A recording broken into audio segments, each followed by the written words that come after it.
This video is about the anti-COVID measures being taken by K11, an extremely sensitive and an extremely important topic, and hence I have taken the trouble of jotting my thoughts down, and I will be reading out, or will be a little weird for my students because they've never seen me read out, but it's important that I don't miss anything, and which is why I've penned my thoughts down. With the recent notice from the central government giving gyms the green signal to open for business, gyms in many states have opened, and in some states the state governments have still not given permission, probably because the state government's SOPs are not yet formulated. K11 centers are in Maharashtra, Gujarat, Delhi, West Bengal and Assam. In those states where gyms have been allowed to open, K11 will partially open by starting practicals on its in-house gym floors. K11 wishes to ensure the folks at home of our customers who will be sending their sons, daughters, husbands, wives, brothers and sisters to our facilities that K11 will surely be more microbe-free than our homes.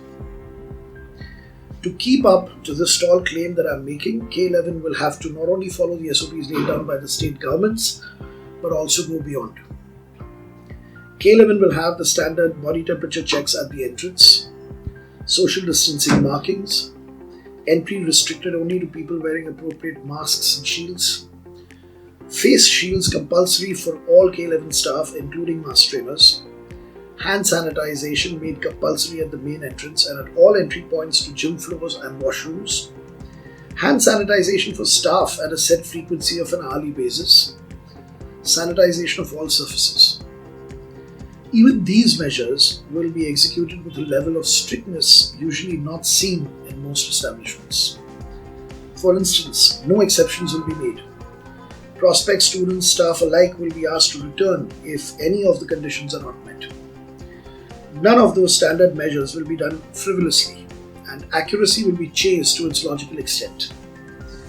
As an example, our security staff will take 3 readings with the infrared thermometer devices for everyone, and take into account the highest reading. This is K11's self-imposed SOP due to the often erroneous readings one gets on these thermometer devices. Face shields are also of the brand name Mukut, ergonomically designed by an ergonomist and engineer, Mr. Yogesh Rao, that make way more sense than those shields made by bike helmet manufacturers. To show you, this will be worn by the K11 mask trainers and the K11 staff. What's so novel about this? If you think it's upside down, so this is the way a shield normally looks, alright, but the shield is to be worn in this manner. The chin will rest here, the head strap will be on the top of your head, and what this does is it basically makes more sense out of the face shield. One of the things that the face shield needs to do, apart from not allowing liquid droplets from your mouth to travel, is also to protect your face from your own hands. Now, it's extremely easy with the face shields available today for a person to actually put his hand inside and rub his nose. Well, what this does is the opening is at the top, not at the bottom. Thus, the frequency at which one is going to touch his mouth or his nose with his hands is going to be drastically reduced while wearing these masks. The head strap at the top also ensures that you don't get this indentation right here and this irritation that one feels when one is wearing a mask that is tightly held across one's forehead. And if you see the design, the shield actually moves away from your face, thus allowing people with spectacles to be comfortable. And this face shield actually was presented to us by the manufacturers, and I'm glad they did that presentation. It made so much more sense that the added expense of more expensive shields was completely justified. Just a few ways in which I wish to prove to you all that we're taking this extremely seriously, way more seriously than just making a formality out of it. These are to be reused on a daily basis, and hence we need to get them sanitized. So we've ordered these boxes. This is the box by the brand name of Samsung. It's manufactured down south. These actually are boxes that have a UV light, right? And after every usage, these shields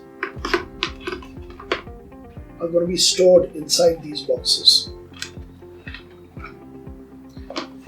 Each box is capable of taking about 3 sheets, and hence the next day when our staff again returns to wear these face shields, they are completely and totally microbe free. These boxes are used in hospitals usually to sanitize surgical tools. Now, all that I've spoken of up until now is, as I said, mandatory. But our K11 mantra has always been, what more can we do? So, sticking to our K11 mantra, we came up with 2 more measures that will ensure a near microbe-free environment. Remember, this is over and above the government SOPs. When we say a near microbe-free space, we need to cover 2 aspects. Obviously, the air and also surfaces. When you say surfaces, you're talking about the floor, you're talking about the walls, you're talking about the ceiling, you're talking about objects inside, equipment, furniture, handles of doors, everything. For the air, it's an old solution to the microbe problem. Ultraviolet rays of the correct intensity to literally sterilize the air in the rooms. As you can see in the video, we've got multiple lamps to cover our square footage. One lamp approximately will handle about anywhere between 150 to 300 square feet. Keeping that in mind, we've got the appropriate number of lamps for each facility. At the correct intensity, the rays create ozone, immediately noticeable with the distinctive ozone smell. This is something that you should look for even in facilities which say that we've got the ultraviolet light, because there are ultraviolet tube lights available, but they're not of the intensity that they should be. So unless and until you actually get the distinctive smell of ozone, and the smell comes immediately within about a minute of the lamp switching on, you'll get the smell. So if you're not getting the smell, it's not at the right intensity. The ultraviolet rays are harmful to humans. That's a well-known fact. And obviously, while the ultraviolet rays are switched on inside those rooms, halls, they'll have to be completely empty. The way it works is that, let's assume that our first batch of trainees come in at 7 a.m. for their practical training. We'll be switching on the lamps on the gym floor at about 6 o'clock. These lamps are with built-in timers. They switch off on their own. The maximum time that they're kept on is a 45-minute period. So we will set them for 45 minutes at 6 a.m. At 6:45, they will switch off on their own. A 15-minute period is required for the distinct ozone smell to sort of reduce, so that it becomes easier for the people to enter the place. It's also not very healthy to enter a place that has got such a big significant ozone presence. So at 7 a.m. our first batch will start. As I said, it's good that all our people come in batches, because it allows us to give these booster doses of the ultraviolet rays in between batches itself. So the way we will time the batches is that there will be a 1-hour gap or a 45-minute period gap between batches.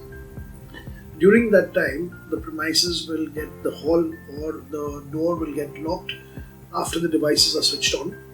Even the switching on of the devices gives you a nice buffer period. So after you switch on the devices, the UV ray emits after about a 15-second delay.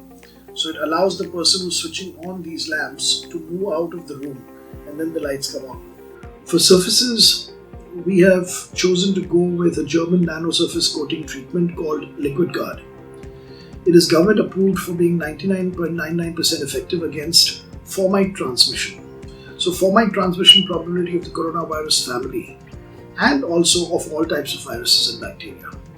Formite transmission means transmission from surfaces. So obviously you know that when somebody coughs or sneezes, liquid droplets from our mouth can fall on all kinds of surfaces. And then it's about a person basically touching those surfaces and then probably using his hand and touching his mouth and nose. And that's how the infections happen. So the COVID-19, like all of the previous coronaviruses also, has got a kind of a shelf life, if you may, on surfaces. It can survive on surfaces from anywhere between 2 hours to 9 days.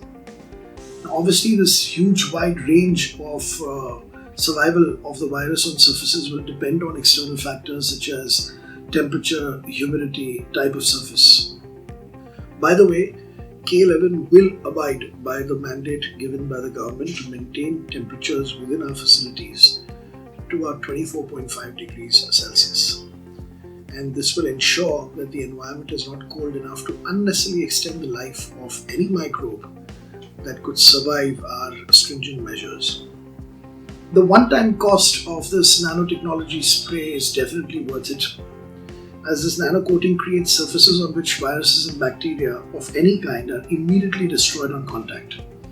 This surface treatment is certified to last for 12 months.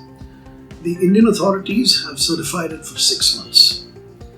K11 has already ensured and given the purchase orders for a second treatment to be done at exactly the 6-month period, thus covering a full year of almost microbe-free environment in its schools. Now, how does it destroy the virus on contact?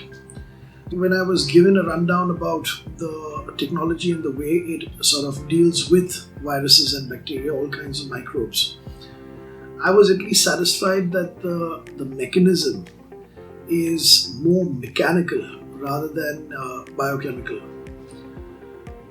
Because the mechanical way in dealing with microbes completely removes the relevance of it being a COVID-19 virus or not being a COVID-19 virus.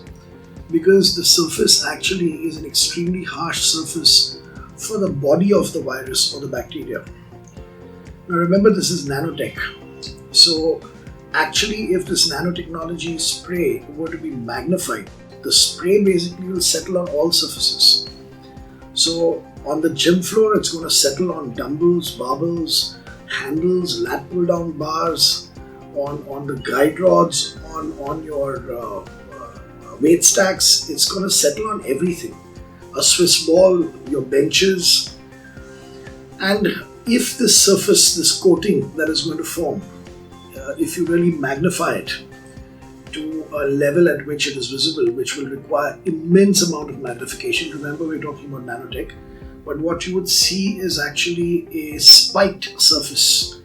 It would be like a bed of needles. And this physical barrier basically does what?